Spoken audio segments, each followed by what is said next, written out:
en cas de tard fœtal, le risque d'euthanasie fœtale. Chaque enfant devra passer par des examens génétiques pour être autorisé de naître et chaque adulte sera soumis aux examens pour obtenir l'autorisation avant de concevoir, à la recherche d'un enfant direct parfait. Le caractère séduisant du diagnostic préimplantatoire est lié à son caractère non traumatique. Il représente en ce sens pour les couples une alternative au diagnostic prénatal qui, s'il doit se solder par un avortement thérapeutique, est la cause de nombreuses souffrances. Le mythe de l'enfant parfait qui, selon les détracteurs du diagnostic préimplantatoire, serait répandu parmi les populations, également le choix du sexe.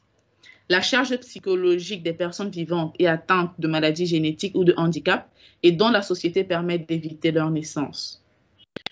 En guise de conclusion, nous pouvons dire que le diagnostic anténatal et les tests de dépistage constituent une partie importante de soins dispensés en routine dans les pays développés, mais ne sont pas des pratiques courantes dans notre contrée. Malgré les avancées spectaculaires et leur impact dans la prise en charge des maladies congénitales, de nombreux problèmes d'ordre éthique demeurent. L'interruption volontaire de grossesse est pénalisée au Sénégal. Nous vous remercions.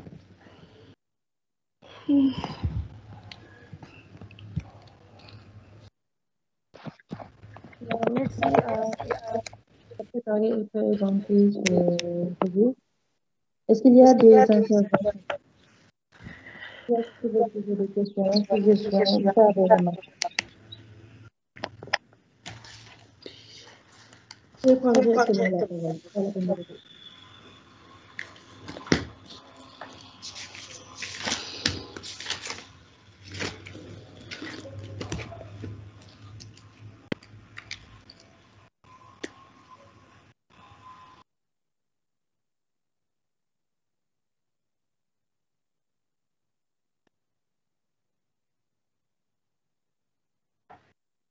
Bonjour, docteur Yadur, c'est Yacine. Oui, Yacine, vas-y. Merci, Joyce, pour la présentation et tout le groupe.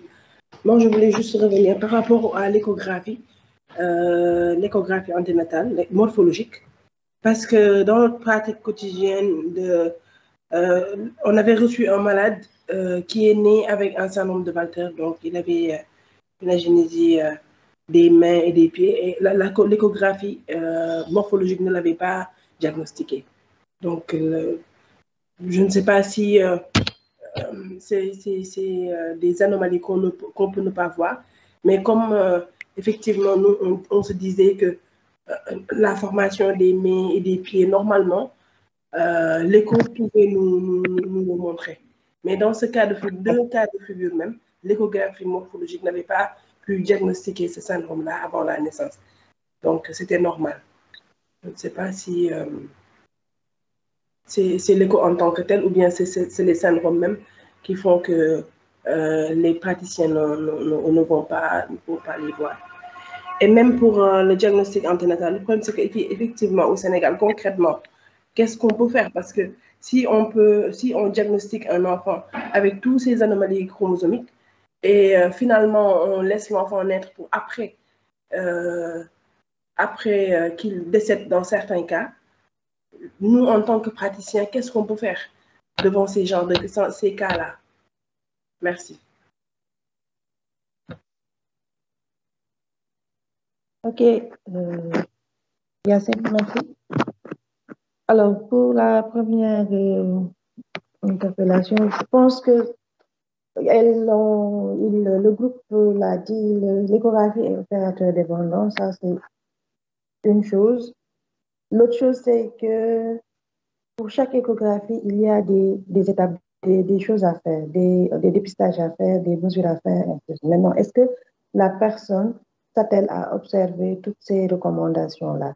Là est la question. Parce que agénésie des mains seulement, il n'y a pas que ça.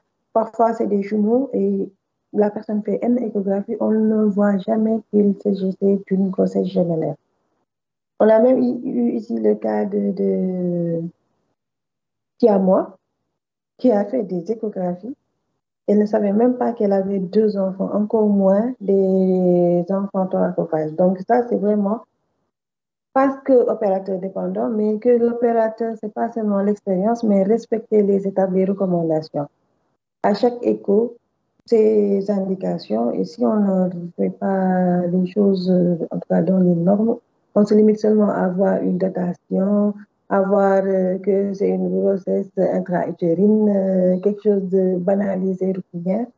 C'est ce qui amène ces genres de découvertes à la naissance. Mais une échographie peut même donner un type de cardiopathie. Donc, ce n'est pas une agénésie des mains qui va passer inaperçue pour une échographie. Alors, la deuxième question, c'est, ah oui, par rapport au diagnostic anténatal, c'est ça. Je pense que dans notre contexte, il faut pas limiter les choses à la possibilité ou pas d'IMG. L'objectif final de ces tests-là, de ces diagnostics, c'est pas pour aboutir forcément à une interruption de grossesse, mais ça permet aussi de planifier la prise en charge. Lorsque le diagnostic est fait, la prise en charge à la naissance, elle est planifiée. Est-ce qu'on doit mener à terme? Est-ce qu'il faut faire une naissance prématurée? La naissance se fera dans un milieu adéquat qui pourra réanimatoire prendre en charge directement l'enfant. On a même ici organisé des césariennes où il y avait l'obstétricien, le chirurgien pédiatre, le pédiatre, parce qu'un diagnostic anténatal a été fait. Un enfant ici a pu être opéré directement, en tout cas opéré, en tout cas pris en charge directement en salle de naissance pour une anomalie de la paroi. C'était un phallocèle rompu qui simulait la parosclérosis. Et il a eu la réintégration des hanches à quelques minutes de sa naissance, parce que le chirurgien pédiatre était présent. Alors, si ce diagnostic n'avait jamais été fait, qu'est-ce qui arrive? Il naît quelque part au Sénégal. Après, on cherche à le transférer en milieu de... On cherche à le faire opérer et le constat, c'est que souvent, il décède avant d'être opéré. Donc, l'objectif final, ce n'est pas une interruption de grossesse. L'interruption de grossesse, c'est un choix. Quand on l'a, les parents ont le choix. Ici, le choix n'est pas disponible. Ce qui est possible, c'est donc pourquoi on doit utiliser cette technique-là, c'est pour organiser une prise en charge néonatale optimale ou bien même une prise en charge en anténatale optimale. Voilà, donc il faut se départir de cette idée d'interruption médicale ou volontaire de grossesse au décours de ces techniques-là. Je ne sais pas si ça répond à la question. D'accord, merci beaucoup. Alors, juste pour l'information, sachez que maintenant, ici au Sénégal, il y a une équipe particulièrement qui s'intéresse à ces dépistages-là. L'amniosynthèse se fait au Sénégal, le karyotype en anténatal se fait ici également. Même d'autres tests, voilà, peut-être qui ne sont pas d'ordre génétique, se font en anténatal pour poser un diagnostic anténatal. Organiser une prise en charge. Des réunions pluridisciplinaires de concertation se font. Le CPPDN dont elle a parlé dans l'introduction commence à être mis en place ici, avec des obstétriciens qui ont pu organiser un groupe d'experts ou de spécialistes avec toutes les spécialistes disponibles ici autour d'un nouveau-né.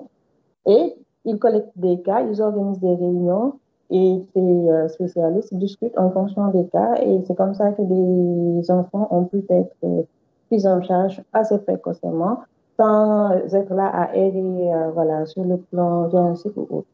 Sachez que les choses sont en train de bouger, même à pas de fourmi, mais en tout cas, c'est en train de se faire ici. Voilà. Est-ce qu'il y a d'autres questions?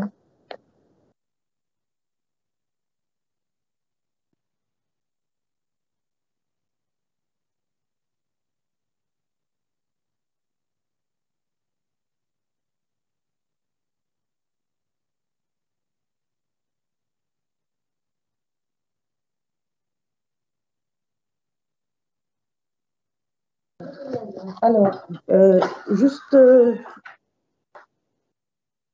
pour l'équipe qui a présenté, concernant les aspects éthiques, donc déjà j'avais déjà marqué IMG pas que. Donc Je l'ai déjà dit, je vais revenir sur ça. Pour toutes ces techniques, la finalité, c'est pas